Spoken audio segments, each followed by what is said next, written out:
Hey guys, welcome back to the channel and thank you for checking out today's video. I'm getting ready to swap out the oil in my 22 WRX and I wanted to talk to you guys a little bit about what oil you might want to put into your WRX. In this video, I'm going to talk a little bit. I did reach out to a reputable tuner who has plenty of knowledge on the FA24, the FA20, the EJ series engine, and other platforms as well. I'm not going to mention any names. If you want to take guesses, you can, but just in case the tuner doesn't want their information being thrown out there, I'm not going to mention who it is. But I had some very good conversations with this tuner. I'm going to read through my emails and just basically, you can take it with a grain of salt. So get your popcorn ready, head to the comment section because I'm sure there's going to be arguing. Everybody always argues about oil, so I'm sure there's going to be arguments out there. I'm just putting this out there so that you guys have some information you can go off of. You don't have to follow this information. You don't have to listen to me. I'm just a Joe Smo in his garage getting ready to put diesel oil in his Subaru. So everyone that knows, in my last WRX, I ran the Rotella T6 5W40, and that's what I'm putting into this car.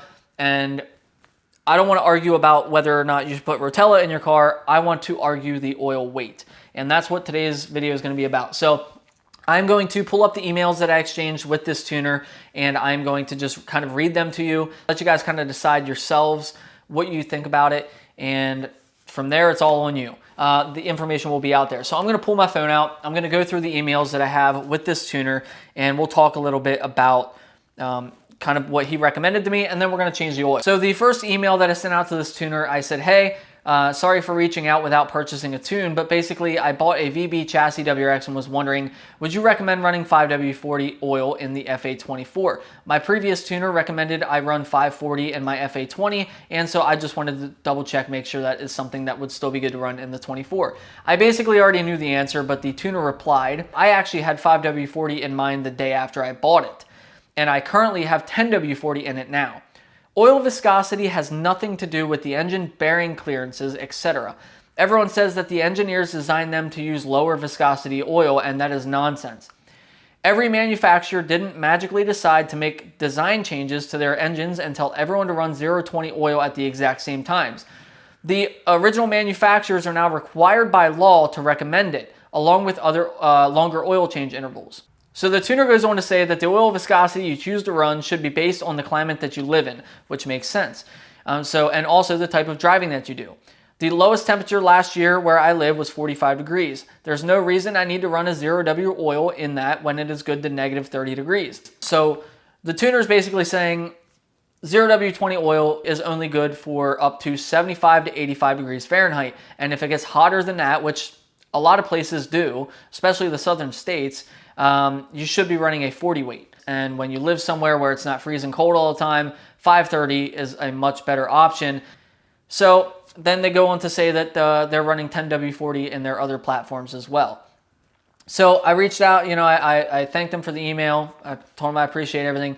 And then he sent me a couple of things that were interesting. So he said the main thing I reference when people start bringing up the engines being designed for certain viscosity oils, the WRX and STI manuals from 2002 to 2010, Subaru recommends running 10W40, 20W40, and 20W50 in hot climates, racing, or abusing in cars.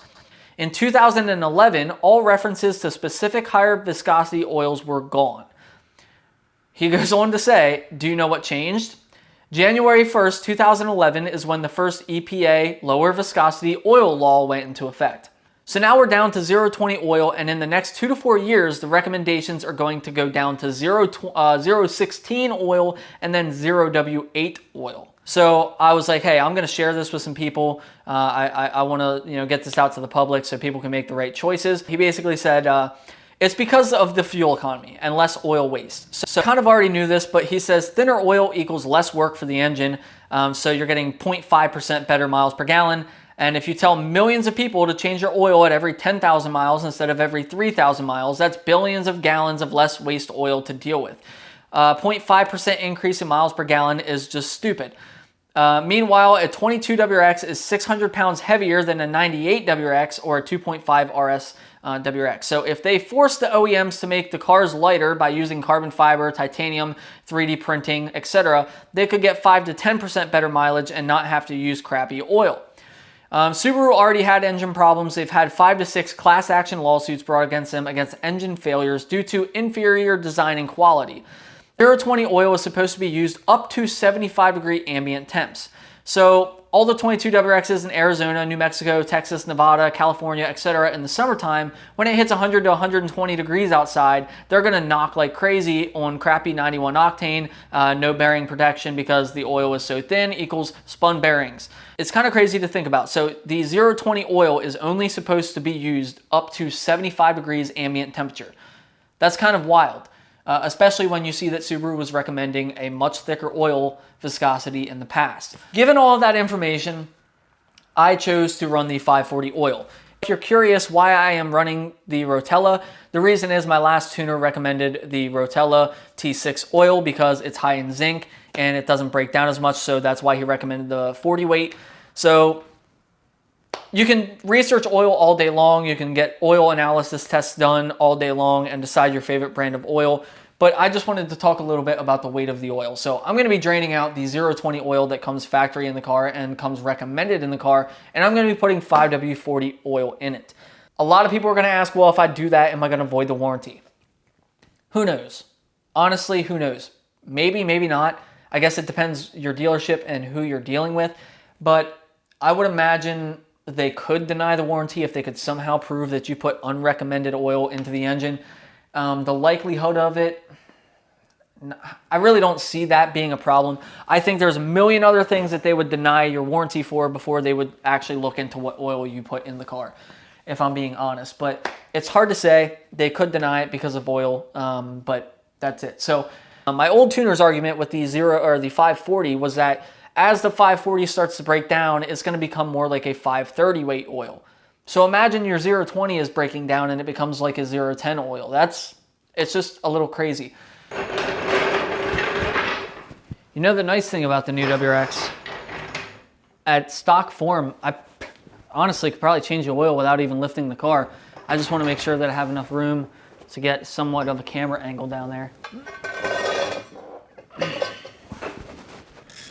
So, we're going to crack that sucker loose. 17 it is. All right. I'm going to look very carefully and make sure that there's no giant chunks of RTV coming out, but I didn't see any. Doesn't mean anything, but that oil actually looks pretty cruddy for being 1,500 miles.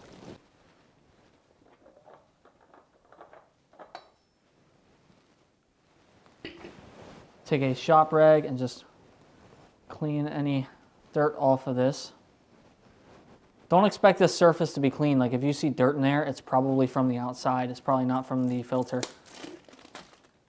These do come pre-lubed now. So this O-ring already has lube on it. So we can just screw it right on. We have our new crush washer here. We're going to put that underneath when we put this bolt back on. But you can see this old crush washer.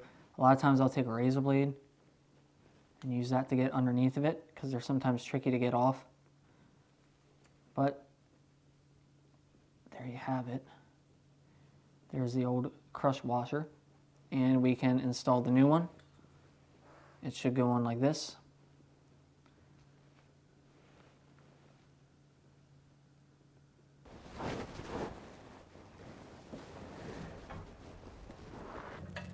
Get our drain plug ready. Start to thread that in.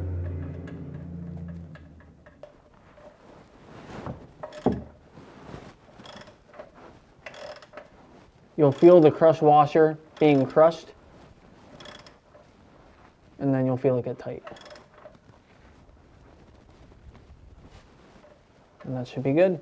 I'm seeing a lot of metal shavings here in the oil. I don't think that's from this car. I think that is from my last WRX transmission, because I use this to drain the transmission after it was fried, and this thing's been around the block. So I'm going to take an empty container of oil. So here's a 5-quart thing of oil that's empty. I'm gonna get a funnel and like a paper towel, something that can kind of filter it. It's gonna be a slow process, but I'm going to empty this oil pan into this and filter it out using like a towel or something that can catch any RTV if there is any in there. So I'm just going to take the paper towel and kind of put it in there like that.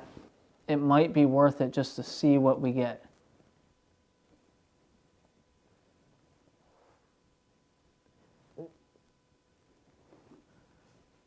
Yeah, this is going to take a while. So I ended up ditching the paper towel and used this like shop towel instead because it's thick and it wouldn't end up deteriorating from the oil. I didn't catch anything in the paper towel, so I'm curious to see if I caught anything in here. It looks like there might be some stuff in here. We'll kind of put the flashlight on it and see if we can't see what it is. So yeah, I'm looking at this and I can't tell if that's like black RTV or not. I don't think it is. I think it's just like dirt and junk because there's dirt in there. So we're free of RTV at 1,500 miles. All of the oil's in there. I'm not worried about it. I'm going to put some clean oil in there and we'll be good to go. Well, if you guys enjoyed today's video, please don't forget to subscribe if you're not already, and leave a comment. Let me know what you think. Hopefully this was helpful for you guys. You saw what I put in the car. You saw what the tuner said. It's completely up to you guys what you do with your own car, but at least now there's a little bit of information out there for you. So we'll see you guys in the next video. Thank you for watching and take care.